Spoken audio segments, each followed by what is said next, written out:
जी दोस्तों नमस्कार. Lecture number 5 skill level. We are doing chapter number 2, that is information technology, and how it will be helping us in calculating the performance of a business entity. मैंने अभी तक 4 lectures deliver कर दिए आप सभी के लिए, and in all the 4 lectures I have tried my level best to give you the basic logic, the basic concepts in regard to data, in regard to information, in regard to sources, in regard to F2, in regard to F5. मैं आज आपके सामने F5 Kaplan का material, BBP का material लेकर आया हूं, and we will see that whether we have covered all the concepts and whether we are aware of these concepts which are there in Kaplan. तो आप सभी अपना रजिस्टर ओपन करें, हेडिंग लेके great good morning, lecture number 5 chapter number 2 information comma information technology and systems. It means information technologies and information system for organizational performance. बेटे हम कर रहे हैं performance management. So we want to find out that whether my organization is performing well or not. उसके लिए I need information because I want to prepare a budget, I want to calculate the variance, I want to take a decision, I want to see risk and uncertainty. उन सभी के लिए I require information and we are doing chapter number 2 in regard to that information. तो आइए sir हम थोड़ा सा और आगे चलें और मैं थोड़ी सी बातें आपको बता दूं. कैप्लन और बीबीपी की बात आज हम करेंगे. वैसे मैंने लास्ट 4 लेक्चर्स में I have devoted 4 lectures and in those 4 lectures मैंने आपके साथ data, information, sources, types, information, importance, features, pre requisites, A to Z basic part cover किया. आप चेक करिए, मैंने डाटा कवर कर लिया. I have covered data, information, uses of information, features of information, sources of management information, IT, information system. ये एक दो बातें जो मैंने बतानी है अभी बता दूंगा आपको. तो आइए सर, आज के इस लेक्चर के थ्रू मैं यही बातें सबको बताऊंगा. तो आप प्लीज पहले 1-2 मिनट ऐसा करते हैं, थोड़ा सा लिख लेते हैं, तो मैं उसके बाद आप चलिए पहले कैप्लन में आ जाते हैं. आपको लगेगा कि मैं शायद बताना नहीं चाह रहा, तो चलिए sir, I am coming to Kaplan only. और आप देखिए कैप्लन में मैंने आपको बताने की क्या कोशिश की है. चैप्टर नंबर 2 निकाल लें आप सभी स्टूडेंट्स. चैप्टर नंबर 2 को देखें एक बार and we will see that whether we have covered all the basic logics और not. So let me start with the journey. मैं भूपेश आनंद आपके सामने यहाँ पे फर्स्ट पार्ट में खड़ा हूँ and I have already told you in the last lecture the relationship between data, information technology and information system. ऐसा समझ लीजिए कि ACCA प्रोफेशनल लेवल के लिए आपका ACCA नॉलेज, ACCA स्किल, आपका इंटर्नशिप, आपको मेंबरशिप, आपकी लॉ, सब कुछ क्लियर होगा तभी तो आपको मेंबरशिप नंबर मिलेगा. It means all are interrelated. ACCA membership, ACCA affiliate, ACCA professional level, ACCA skill level, ACCA knowledge level, internship, all are interrelated. All are interrelated. कोई पहले होगा कोई बाद में होगा. Similarly, data, information, information technology, information system, ये सभी आपस में interlinked है. मैं इन्हीं की बातें करने जा रहा हूँ आपके साथ. तो first part, information, the relationship between data, information technology and information system. बेटे मैंने लास्ट 4 लेक्चर्स में यही बातें बताने की कोशिश की है कि डाटा क्या होता है, अनस्ट्रक्चर्ड होता है, रॉ फैक्ट्स होते हैं, आप उससे डिसीजन नहीं ले सकते. इंफॉर्मेशन स्ट्रक्चर्ड होता है, you can take a decision on that is meaningful. And when I say information, there are so many other stakeholders also who require the information. Customers, they require the information. Suppliers, they require the information. Production manager requires the information. Employees require the information.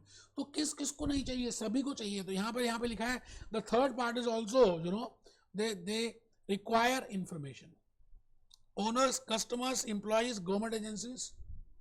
Similarly, when I say these are the external parties, even the internal parties, they require the information. The need of information to internal as well as to external, दोनों को चाहिए. मुकेश अंबानी को रिलायंस जियो के लिए चाहिए और मुकेश अंबानी के बाहर जो स्टेक होल्डर्स हैं, those are external, they also require information. तो information दोनों के पास होनी चाहिए. And I think in the last lecture और in last 4 lectures मैंने आपको ये बताने की कोशिश की. नो डाउट मैंने एक्यूरेट वर्ड यूज नहीं किया, बट एक्यूरेट ज्यादा बेटर है वैसा ही जो मैंने आपको एक्सप्लेन किया. That what are the good features of a information system. जैसे एक हेड गर्ल है, तो what are the prerequisites of a head girl, कि हम उसी को बनाएंगे head girl, because she will be the representative of that school, so she should have some qualities.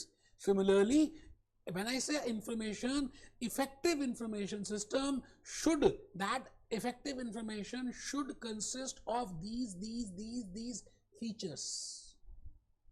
ये features होंगे, then only we will say that that information is effective. तो accurate होनी चाहिए, complete होनी चाहिए, cost effective होनी चाहिए, understandable होनी चाहिए, relevant होनी चाहिए, and accessible होनी चाहिए, टाइमली होनी चाहिए, एंड इजी टू यूज. तो बेटा ये अगर आप याद कर लेना, एक्यूरेट, ACCRUATE, तो I think you can learn what are the good features of an information. I think ये बात सबको समझ आ चुकी है. बेटे मैं भूपेश आनंद आज आपके सामने एक बात और कहने वाला हूँ कि what are the sources from where you can get that information. एक तो इंटरनल सोर्सेज हो सकते हैं, रिलायंस जियो अपने इंटरनली ले सकता है, और एक आउटसाइड से भी आ सकती है. बेटे आप ये बताओ, आपके घर में जो इन्फॉर्मेशन या आपको जो इन्फॉर्मेशन मिलती है, एक तो जो आपकी मेच्योरिटी है वो, प्लस आप थोड़ी सी इन्फॉर्मेशन यूट्यूब से, सोशल मीडिया से, इंस्टाग्राम से, वहाँ से भी नॉलेज लेते हो. तो there are two sources of information. The first is internal and the second is external. Accounting records, personal and payroll information, time sheets, production information, तो ये तो इंटरनल हो गई, यहाँ से आप इन्फॉर्मेशन ले सकते हैं इंटरनली. एक्सटर्नली कहाँ से, कॉम्पिटिटर की customer information, supplier information. It means आप कस्टमर से भी पूछ सकते हैं what are his expectations. Supplier से we can ask that whether that raw material is available और नॉट, और whether it will be available at this rate और नॉट. सप्लायर से रेगुलेटरी रिक्वायरमेंट्स हो सकती हैं, that what are the forms which we have to file. तो ये आपके सामने है. There are different sources. जैसे मैंने आपको बताया था, डाटा के लिए प्राइमरी सोर्स भी है, सेकेंडरी सोर्स भी है, that is for data. Similarly for information also we have internal as well as external. तो internal sources में मैंने examples लिखे हैं, sales ledger, because we have to use for accounts, we have to use for business application. तो sales ledger, purchase ledger, payroll, it means there are cash book, payroll system, sales ledger, इन सभी से we can get the information. ठीक है sir, बहुत ही बढ़िया. तो ये बातें क्या बतानी है, बताइए. आपको एक्सटर्नल सोर्सेज में मालूम है, ये आप थोड़ा सा आइडिया ले लेना कि what are the external sources. Government से क्या क्या पता चल सकता है, industry statistics, taxation, inflation, demographic statistics. जैसे मोदी जी कहते हैं कि मेरी इंडिया में आओ, मेरी इंडिया में आओ, मेरी इंडिया का डेमोग्राफिक बहुत अच्छा है. तो like this, customers, product requirements, employees, banks, all these they play a very important role in giving the information. तो जैसे हमने कहा था, डाटा प्राइमरी सोर्स भी है, एक्सटर्नल सेकेंडरी सोर्स भी है. Similarly information can be from internal sources as well as from external sources. I think आप बात समझ रहे हैं. मैं नेक्स्ट पॉइंट में आ गया जी, information technology and information system. इसको करने से पहले मैं चाहता हूं कि आप पहले थोड़ा सा लिख लें. मैंने इसके ऊपर बड़ी प्यारी प्यारी सी स्लाइड्स प्रिपेयर की हैं, आपको बड़ा अच्छा लगेगा. When I say information system, I mean respiratory system, I mean circulatory system. कोई भी सिस्टम का मतलब है कि हमने एक उसको मैनेज करने के लिए, so that we can fulfil the objective. अब आप ये बताइए, इंफॉर्मेशन सिस्टम का क्या ऑब्जेक्टिव है, कि we can give the required information, the accurate information, the timely information to the management, to the top level management, to the strategic level management, to the operational level management, so that they can take the accurate decisions. यही तो है main purpose information system का.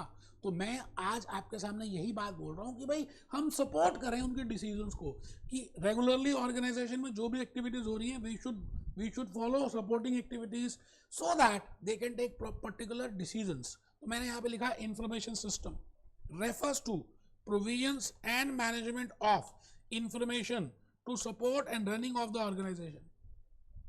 दोस्तों आपको पता है, मुझे मालूम है, लेकिन आप लिखेंगे तो आपको थोड़ा सा ज़्यादा समझ आ जाएगा. मैं चाहता हूं कि आप ये लिखें. आज के लेक्चर में ज़्यादा कुछ मैंने बोला भी नहीं लिखने को, already we have covered in last 4 lectures. तो अभी ये लेक्चर नंबर 5 है, इसमें 2 नई बातें जो मुझे सीखनी है, या 3 नई बातें. First is what I mean by information system.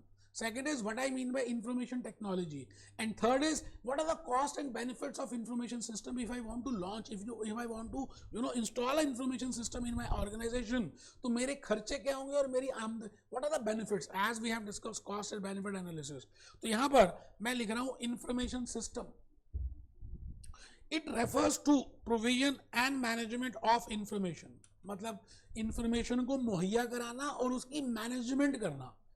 Effective and efficient utilization of information and provision of the information. मतलब एक ऐसा सिस्टम जो इंफॉर्मेशन को प्रोवाइड भी कराएगा और उस इंफॉर्मेशन की मैनेजमेंट भी करेगा, उस सिस्टम का नाम है information system. It can be management information system, it can be transaction processing system, it can be decision support system, कुछ भी हो सकता है, because there are different types of information system जो हम चैप्टर नंबर 3 में डिस्कस करेंगे. But no doubt अभी हम डिस्कस कर रहे हैं इंफॉर्मेशन सिस्टम क्या है. मैंने कहा एक ऐसा सिस्टम जो आपको इंफॉर्मेशन को प्रोवाइड कराए और उसकी मैनेजमेंट करे, सपोर्ट करे to information to support and running of the organisation. क्योंकि तभी तो आप ये बताइए ह्यूमन बॉडी का ब्लड प्रेशर कितना है, उसका शुगर लेवल कितना है, ये अगर डॉक्टर को पता होगा तभी तो वो अपनी मेडिसिन को प्रिस्क्राइब कर सकता है. It means similarly for a business entity, if they are aware that how much is the sales, how much is the competitors, how much is the total range, how much is the quota, how much is the competition expenses, how much is the marketing expenses, how much is the purchase, how much is the cost, ये सभी कुछ पता होगा, then only we can take decisions. So this is for support and running of that organization. Second point, information technology क्या है. अब आप ये बताइए मुझे, आज मैं आपके सामने खड़ा हूँ, ये इलेक्ट्रॉनिक पेन है, मेरे पास इलेक्ट्रॉनिक मॉनिटर है, ये माइक है, प्रोजेक्टर्स लगे हुए हैं. इट मीन्स ये सब कुछ क्या है, दीज आर द हार्डवेयर्स और these are the appliances which help me in providing information to you. मतलब ये सब मेरी हेल्प कर रहे हैं, तो मैं कहूँगा ये सब क्या है, इंफॉर्मेशन टेक्नोलॉजी है. तो यहां पर लिखिए information technology equipments concerned with those equipments which are concerned with, camera लगा हुआ जिससे आप देख रहे हैं कैप्चरिंग करने में, हार्ड डिस्क लगी है स्टोरेज करने में, है ना, माइक से मैं बोल रहा हूं, अभी मैं गाना दिखाऊंगा, ट्रांसमिशन है, presentation of information. It means all those devices with the help of which I can capture, I can process, I can store and I can present the information, उसको बोलते हैं इंफॉर्मेशन टेक्नोलॉजी. दो बातें मैंने आज आपको बता भी दी, मुझे मालूम है आपको पता था, you know that what you know, but you don't know that you don't know. You should write down information system कि भाई ये इंफॉर्मेशन सिस्टम है, इंफॉर्मेशन टेक्नोलॉजी इसको बोलते हैं. ठीक है, अब मैं लास्ट पॉइंट में आ गया हूं आज के इस लेक्चर के, पर उससे पहले मैं कैप्लॉन में आऊंगा और मैं चाहता हूं कि आप एक बार कैप्लॉन देखें, so that we can have a discussion in regard to information technology and information system. I have already discussed what I mean by information system and information technology. अभी आपकी requirement क्या है, यहां पर आ गया जी, why there is a need of information in business entities. आराम से देखिए, कोई जल्दी है ही नहीं. मैं यहाँ पर ये बताने जा रहा हूँ कि ऑर्गेनाइजेशन को इंफॉर्मेशन की ज़रूरत क्यों है. आपको पता ही है, मैंने ऑलरेडी कवर कर दिया, वो तो खाली एक फॉर्मेलिटी के लिए कवर कर रहा हूँ. या आप ये समझ लीजिए, I want to tell you what is the importance of information. So to record the transactions, to make decisions, for planning purpose, for performance management and for control. 5 बातें मैंने लिखी हैं जी आपके लिए which are very important. First is to record the transactions, to make decisions, for planning purpose, for performance measurement and for control. So recording transactions अगर as a business entity देखें तो I want to record purchase transactions, I want to record sales transactions, I want to record purchase of assets, non current assets, plant property equipment, payment of expenditure. इन सबको record करने के लिए मुझे information चाहिए. So I require, these are the requirement, these are the importance of information system. Second is decision making. आप ही बताइए, अगर मेरे पास इंफॉर्मेशन ही नहीं होगी तो मैं डिसीजन कैसे लूंगा. How I can say that selling price is to be increased, make versus buying decision, limiting factor, which product to be produced, whether I should shut down or continue, whether I should go over A, B, C, which product, because limiting factor.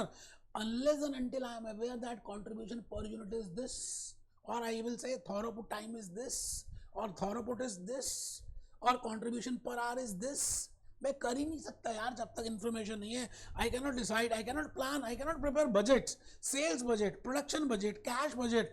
No budget can be prepared unless and until I am aware with the numbers.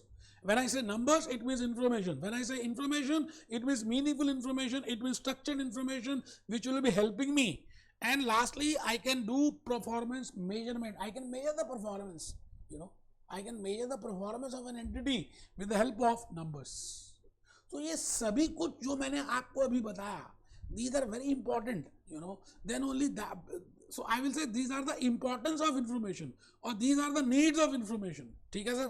तो आप इसको थोड़ा सा देखेंगे. मैं last पड़ाव पे आ गया जी आज के इस लेक्चर नंबर 5 में कि सपोजिंगली आपको अपनी ऑर्गेनाइजेशन में you are a global ACC, you are a management accountant and you want to install a information system in your company, in your organisation, in your entity. Let it be an information. मैं अभी information को बात बोल रहा हूँ, system को बोल रहा हूँ कि आपको कंप्यूटर्स लगाने हैं, आपको इनपुट डिवाइसेस लगाने हैं, आपको आउटपुट डिवाइसेस लगाने हैं, आपको उसको रन करने के लिए बड़ा सारा सामान चाहिए, आपको सैलरी के लिए आपको ऑपरेटर्स चाहिए, उनको सैलरी पे करनी है. You require Quick Heal anti virus software, you require Windows, आपको बड़ा कुछ चाहिए तभी आप Windows you can start with information system. तो बेटे आप खुद सोचिए अब लॉजिकली ये जो मैं आपको बता रहा हूँ, आप सबने लैपटॉप लिया होगा, you must be having hard desktop. So what are the cost and what are the benefits of information if I want to install a information system. तो पहले कॉस्ट में आ जाते हैं. खर्चे क्या क्या होंगे? हमें सीपीयू बाय करना पड़ेगा, मॉनिटर बाय करना पड़ेगा, विंडोज परचेज करनी पड़ेगी, कीबोर्ड बाय करना पड़ेगा, माउस बाय करना पड़ेगा, एंटीवायरस सॉफ्टवेयर करना पड़ेगा, इंटरनेट की फैसिलिटी चाहिए, I should have graphic card, I should have this much. तो आपको सबसे पहले वो plus I want one computer operator, I have to pay the salary to that. अच्छा, प्लस इनपुट डिवाइसेस आजकल बड़े सारे आ चुके हैं, है ना, उनको देखेंगे हम which input device we want. Similarly we have output devices. अच्छा, कई बार we have to incur direct cost, indirect cost, हमें बाहर से इंफॉर्मेशन लेनी पड़ेगी, कई बार डुप्लीकेसी हो जाएगी, तो कॉस्ट होगी. जब आप when you are doing ACC, no doubt you have to incur the cost, examination fees, registration fees, annual fees you have to pay. But benefits भी तो हैं. After becoming ACC you can recover all this cost within 1 year. So I will be watching today कि what are the benefits of information system and what are the cost of information system. आप पहले एक बार इसको लिख लें, फिर मैं दोबारा से कैप्लॉन में आकर बीबी में आके आपको बताऊंगा. मेरा मन है कि आप पहले इसको लिखें, है ना, और अपने पेज को 2 पार्ट्स में डिवाइड करें. एक तरफ लिखें कॉस्ट ऑफ इंफॉर्मेशन. आप ऐसा समझ लीजिए कॉस्ट ऑफ इंस्टॉलिंग, ऐसा समझ लीजिए cost of installing computer system, तो ज़्यादा लॉजिकली समझ आएगा. कई बार इंफॉर्मेशन सिस्टम से पूरी बात समझ नहीं आती. तो cost of installing a computer and what are the benefits of installing a computer, ऐसे समझ लीजिए, है ना. तो कॉस्ट में क्या है अभी हम देखेंगे. इनिशियल कॉस्ट क्या है ना, अभी मैंने बताया आपको प्रोजेक्ट उसकी इनिशियल क्या है, सीपीयू की कॉस्ट है. There are so many huge, आपने परचेज किया हुआ आपको पता है. Then running cost is there, अभी हम देख लेते हैं. आप पहले हेडिंग लिख लें बेटे, अपने पेज को 2 पार्ट्स में डिवाइड करें, ऊपर हेडिंग लिखें cost of installing a computer and benefits of installing a computer. Cost में आप लिख रहे हैं इनिशियल कॉस्ट इनकर करनी पड़ेगी, फिर रनिंग कॉस्ट इनकर करनी पड़ेगी. भाई एक बार आप सामान खरीदेंगे फिर उसको रन करने के लिए भी कॉस्ट चाहिए. Cost of internal information, cost of external information. आपको इंटरनली जो information, because there are 2 sources from where I can get the information, one is the internal source and second is the external source. तो internal information की क्या cost है वो भी cost में बताऊंगा. इनडायरेक्ट कॉस्ट क्या होगी, डायरेक्ट कॉस्ट क्या होगी. बेटे 5 ब्लॉक्स हैं जो आपको लिखने हैं. First is initial cost, second is running cost, third is cost for internal information, fourth is cost of external information, and fifth is indirect cost of producing information. And no doubt there are so many benefits. अभी हम discuss कर रहे हैं benefits वाले side में. आप बड़े बड़े बोल्ड लेटर से लिख दीजिए बेनिफिट्स. ठीक है जी, मेरी बात आप समझ रहे हैं. तो मैं भूपेश आनंद आज आपके सामने दोबारा से कैप्लॉन बीबीबी में जा रहा हूँ और आपके लिए लेकर आ रहा हूँ कि what are the cost which we have to incur, you know. No, these are the costs which are there, you know, for installing a computer. आप ऐसा समझ लें कि नया सिस्टम, न्यू कंप्यूटर आपको करना है तो आपको कौन कौन सी कॉस्ट इनकर करनी पड़ेंगी. Cost of designing, purchase price, purchase cost of new hardware, cost of testing and training cost. अब ये याद थोड़ी करना है, आप एक बार पढ़ेंगे आपको लॉजिकली रिलेट करेंगे समझ आ जाएगा. फिर रनिंग कॉस्ट है. Labour time, material, service, training cost, stationery की कॉस्ट, ये रनिंग कॉस्ट हो गई. It means whenever you want to install you have to incur cost. Now the point is as a management accountant you will be comparing the benefit with the cost. You know, when I compare the cost with the benefit, then only I can say that whether I am having a net benefit or net cost, because cost, this is named as cost benefit analysis. उसके बाद cost of internal information, I have just told you, information दो तरह से आ सकती है, internal sources से, external sources से, purchase laser से, सेल्स लेजर से, कस्टमर से, सप्लायर से, गवर्नमेंट से. तो इसकी भी तो कॉस्ट होगी जहां से आप इन्फॉर्मेशन लोगे. ये देख लीजिए, डायरेक्ट डाटा कैप्चर होगा, प्रोसेसिंग कॉस्ट होगी, इनडायरेक्ट कॉस्ट होगी, न्यूज़पेपर की सब्सक्रिप्शन लेनी पड़ेगी, wasting and this information, cost of processing information. It means you have to incur 4 types of cost which what I have written. First is आपको एक तो internal sources की cost incur करनी पड़ेगी, एक्सटर्नल सोर्सेज की cost incur करनी पड़ेगी, आपको एक रनिंग कॉस्ट इनकर करनी पड़ेगी, एक इनिशियल कॉस्ट इनकर करनी पड़ेगी. लेकिन फिर भी मैं आपको बताऊं, उसके बाद भी you will be having huge benefits. अगर बेनिफिट्स ना होते तो यार इंफॉर्मेशन सिस्टम को इंस्टॉल ही नहीं करता. आप ये बताओ कि एक छोटी सी इंफॉर्मेशन आपके डिसीजन को चेंज कर सकती है, और आपके जब डिसीजन चेंज होगी तो आपके लॉसेस प्रॉफिट्स में कन्वर्ट हो सकते हैं, और जब प्रॉफिट्स होंगे तो ईपीएस और डिल्यूटेड ईपीएस इंक्रीज हो सकती है, and you can maximise the wealth of the shareholders. एक छोटी सी डिसीजन. अच्छा, वो डिसीजन आएगी कहां से? इंफॉर्मेशन से. अच्छा, वो इंफॉर्मेशन कहां से आएगी? इंफॉर्मेशन सिस्टम से. It means there are huge benefits of information system, then only you can maximize the wealth of your shareholders. तो benefits देख लेते हैं. First benefit is it will enhance efficiency and capacity. मतलब इससे efficiency और capacity बढ़ेगी. Better quality of information, better access to information, improve sharing of information, improve communication, और last में डिसीजन मेकिंग अच्छी होगी, कम्युनिकेशन अच्छा होगा, सब वेल इन्फॉर्म्ड होंगे, बेटर अपडेशन होगी, सब बढ़िया होगा. अच्छा, जब सब कुछ बढ़िया होगा तो लास्ट में फिर क्या होगा? Better decision making. आप जब डिसीजन मेकिंग ठीक करोगे तो प्रॉफिट्स मैक्सिमाइज होंगे, और जब प्रॉफिट्स मैक्सिमाइज होंगे तो you can maximise the wealth of the shareholders, which is the ultimate aim of performance management. I think आज के इस लेक्चर के थ्रू मैंने आपको बड़ी सारी बातें जो बताई हैं आपको लॉजिकली समझ आ गई हैं बेटे. अब हम नेक्स्ट क्लास में लेक्चर नंबर मतलब 6 में, ये लेक्चर नंबर 5 था, लेक्चर नंबर 6 में हम ये डिस्कस करेंगे system architecture and data flows. Very very important for examination कि सिस्टम को जब हम बनाएंगे तो उसका स्केलेटन कैसे होगा, उसका आर्किटेक्ट कैसे करेंगे. जैसे आर्किटेक्चर आता है ना, इंजीनियर आता है, सिविल इंजीनियर आपको घर को बनाने के लिए, तो वैसे सिविल इंजीनियर कौन होगा, कैसे आप नक्शा बनाएंगे, और डाटा फ्लो कैसे होगा, नेटवर्क क्या होता है, इंटरनेट क्या होता है, इंटरनेट क्या होता है, एक्सटर्नेट क्या होता है, क्लाउड कंप्यूटिंग क्या होती है, भूपेश आनंद बताएगा बेटा लेक्चर नंबर 6 ऑनवर्ड्स. लेक्चर 6 और लेक्चर 7 मैंने इसी ब्लॉक के लिए रखा हुआ है, system architecture and data flows. कुछ थोड़ा सा पार्ट लेक्चर 7 का मैं हल्का सा पेस्ट करूंगा, लेकिन द पॉइंट इज वहां पे मैंने एक्सप्लेनेशन बेस्ट दी हुई है, तभी तो आपको समझ आएगा. तो मिलते हैं लेक्चर 6 में. Be happy, B jolly, B cheerful.